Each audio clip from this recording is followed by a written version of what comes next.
বিশ্ববিদ্যালয় শিক্ষা প্রতিষ্ঠান, আর সেখানে যদি এমন কোনো কাজ ঘটে যা নিয়ে রীতিমতো লজ্জা লাগতে শুরু করে, তাহলে কেন বলছি নিশ্চয়ই সেটাই বুঝতে পারছেন না। কারণ যে ঘটনা বলতে চলেছি, সেই ঘটনা শুনলে আপনারা রীতিমতো আঁতকে উঠবেন। চোর সন্দেহে যুবকের সঙ্গে এমন ঘটনা ঘটানো যায়। চোর যুবক, তাকে প্রথমে ধরা পড়ে যায় সে, তারপর তাকে পেট ভর্তি করে খাইয়ে তাকে মেরে ফেলা হলো। বুঝতে পারলেন না? এই ঘটনার পর রীতিমতো ক্ষোভে ফেটে পড়েছেন মানুষরা। এই ঘটনা পুরো শুনলে আপনাদের হাড় হিম হয়ে যাবে। কোনো চোরকে যদি আপনারা ধরেন তাহলে কি করবেন? মারধর করতে পারেন, পুলিশের হাতে তুলে দিতে পারেন, কারণ আইন তো নিজের হাতে নেওয়া যায় না। তাহলে এইরকম শাস্তি কি সত্যি দেওয়া যায়? কোথায় যাচ্ছে মানুষের চিন্তা ভাবনা? যেখানে বিশ্ববিদ্যালয় ক্যাম্পাসের মধ্যে এক যুবককে ধরা হয় চোর সন্দেহে, তারপরে তাকে ভালো করে পেট ভরে খাওয়ানো হয়, আর খাবার খাওয়ানো হয় ক্যান্টিনে নিয়ে গিয়ে। আর তারপর তার সঙ্গে কি ঘটতে চলেছে সেই যুবক কিন্তু বুঝতেই পারে না। কি মর্মান্তিক ঘটনা ঘটে যায়, তারপরে তাকে মেরে ফেলা হলো। এই ঘটনাটা বাংলাদেশের ঢাকা বিশ্ববিদ্যালয়ে ঘটেছে। নিহত যুবকের নাম তোফাজ্জল হোসেন। তার পরিবারের দাবি ওই ব্যক্তি মানসিক ভারসাম্যহীন।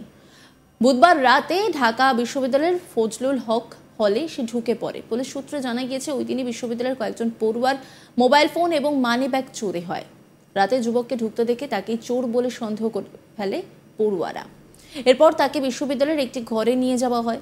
সেখানেই যাবতীয় ঘটনা ঘটে। সেখানে তাকে স্ট্যাম্প লাঠি দিয়ে বেধড়ক মারা হয় বলে অভিযোগ। এখানেই শেষ নয়, তাকে বিশ্ববিদ্যালয়ের ক্যান্টিনে নিয়ে যাওয়া হয়, তারপরে ভরপেট তাকে খাওয়ানো হয়, তারপর অন্য ঘরে নিয়ে গিয়ে আবার শুরু হয় মার, যা চোখে দেখা যায় না। বিশ্ববিদ্যালয়ের আবাসিক শিক্ষকেরা খবর পেয়ে ঘটনাস্থলে পৌঁছে তাদের হাত থেকে ওই যুবককে ধরে হাসপাতালে পাঠিয়ে দেয়। সেখানে চিকিৎসকেরা যুবককে মৃত বলে ঘোষণা করেন। বৃহস্পতিবার এই ঘটনায় বিশ্ববিদ্যালয়ের 6 জনকে গ্রেপ্তার করা হয়। তারা প্রত্যেকে বিশ্ববিদ্যালয়ের আবাসিক পড়ুয়া বলে জানা গিয়েছে। এই ঘটনা প্রকাশ্যে আসার পরে অভিযুক্তদের শাস্তির দাবিতে সোচ্চার হয়ে ওঠে ঢাকার বিভিন্ন প্রান্ত। প্রতিবাদ মিছিলে আয়োজন করা হয়েছিল পড়ুয়াদের একাংশ। বিশ্ববিদ্যালয় কর্তৃপক্ষ এই ঘটনার পর 8 জন পড়ুয়াকে বহিষ্কার করেছে বলে জানা গিয়েছে। তদন্ত কমিটি গঠন করে চলছে তদন্ত প্রক্রিয়া। এখানেই শেষ নয়, ওই দিনই খাগড়াছড়ি এলাকার মোটরসাইকেল চুরির সন্দেহে আরও এক যুবককে পিটিয়ে খুন করার অভিযোগ ওঠে। সোশ্যাল মিডিয়ার পাশাপাশি অনেকে রাস্তায় নেমেও বিক্ষোভ দেখাতে শুরু করেছেন। তবে এই বাংলাদেশের ঘটনায় রীতিমতো তাজ্জব হয়ে গিয়েছেন সকলে। বাংলাদেশে যে নতুন সরকার এসেছে, তারপরে যে এই অকল্পনীয় ঘটনা চারিদিকে ঘটছে তা নিয়ে সকলেরই চোখ কপালে উঠে গিয়েছে।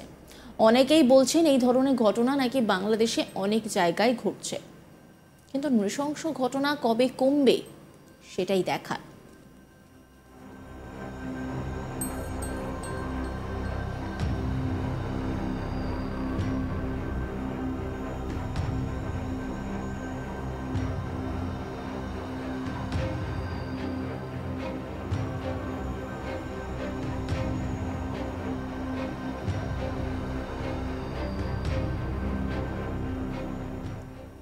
বিশ্ববিদ্যালয়ে একই অবস্থা, চোর সন্দেহে যুবকের সঙ্গে এই কেমন ঘটনা ঘটানো হলো।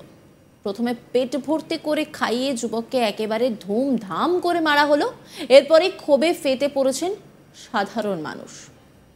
এই ঘটনা শুনলে আপনাদেরও হাড় হিম হয়ে যাবে। চোরকে ধরে এইভাবে কেউ শাস্তি দেয়? কোথায় যাচ্ছে মানুষের চিন্তা ভাবনা, মানসিকতা? এই ঘটনা বাংলাদেশের ঢাকা বিশ্ববিদ্যালয়ের পড়ুয়ারা বুধবার ক্যাম্পাসের মধ্যেই এক যুবককে চোর সন্দেহে ধরে। এরপর তাকে ভালো করে পেট ভরে খাওয়ানো হয়, আর খাবার খাওয়ানো হয় ক্যান্টিনে নিয়ে গিয়ে। কিন্তু কখনো সেই ছেলেটি জানেন না তখনও পর্যন্ত যে তার সঙ্গে কি ঘটতে পারে। নিহত যুবকের নাম তোফাজ্জল হোসেন। তার পরিবারের দাবি ওই ব্যক্তি মানসিক ভারসাম্যহীন। বুধবার রাতে ঢাকা বিশ্ববিদ্যালয়ের ফজলুল হক হলে সে ঢুকে পড়ে। পুলিশ সূত্রে জানা গিয়েছে ওই দিনই বিশ্ববিদ্যালয়ের কয়েকজন পড়ুয়ার মোবাইল ফোন এবং মানিব্যাগ চুরি হয়। রাতে যুবককে ঢুকতে দেখে তাকেই চোর বলে সন্দেহ করে ধরে ফেলে পড়ুয়ারা। এরপর তাকে বিশ্ববিদ্যালয়ের একটি ঘরে নিয়ে যাওয়া হয়। সেখানেই যাবতীয় সব ঘটনা ঘটে। সেখানে তাকে স্টাম্প লাঠি দিয়ে বেধড়ক মারা হয় বলে অভিযোগ। এখানেই শেষ নয়, তাকে বিশ্ববিদ্যালয়ের ক্যান্টিনে নিয়ে গিয়ে ভরপেট খাওয়ানো হয়। তারপর অন্য ঘরে নিয়ে গিয়ে আবার শুরু হয় মার, যা চোখে দেখা যায় না। বিশ্ববিদ্যালয়ের আবাসিক শিক্ষকেরা খবর পেয়ে ঘটনাস্থলে পৌঁছে তাদের হাত থেকে ওই যুবককে ধরে হাসপাতালে পাঠিয়ে দেওয়া হয়। সেখানে চিকিৎসকেরা যুবককে মৃত বলে ঘোষণা করেন। বৃহস্পতিবার এই ঘটনায় বিশ্ববিদ্যালয়ের 6 জনকে গ্রেপ্তার করা হয়। তারা প্রত্যেকেই বিশ্ববিদ্যালয়ের আবাসিক পড়ুয়া বলে জানা গিয়েছে। এই ঘটনা প্রকাশ্যে আসার পরেই অভিযুক্তদের শাস্তির দাবিতে সোচ্চার হয়ে ওঠে ঢাকার বিভিন্ন প্রান্ত। প্রতিবাদ মিছিলের আয়োজন করেছিল পড়ুয়াদের একাংশ।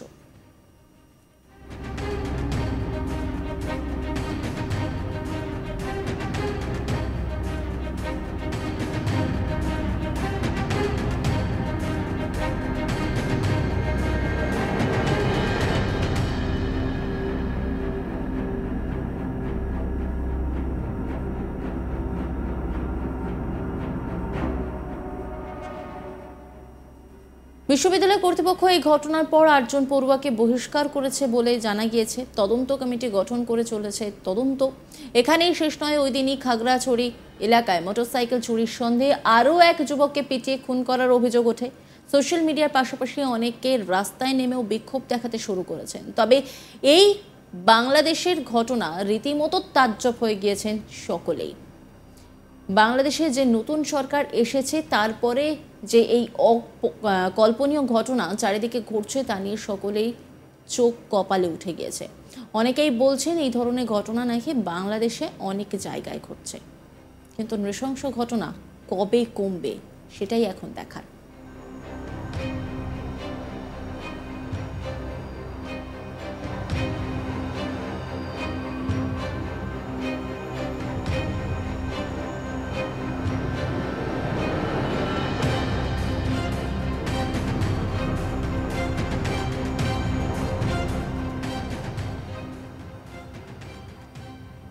চোর সন্দেহে রীতিমতো মারা হলো,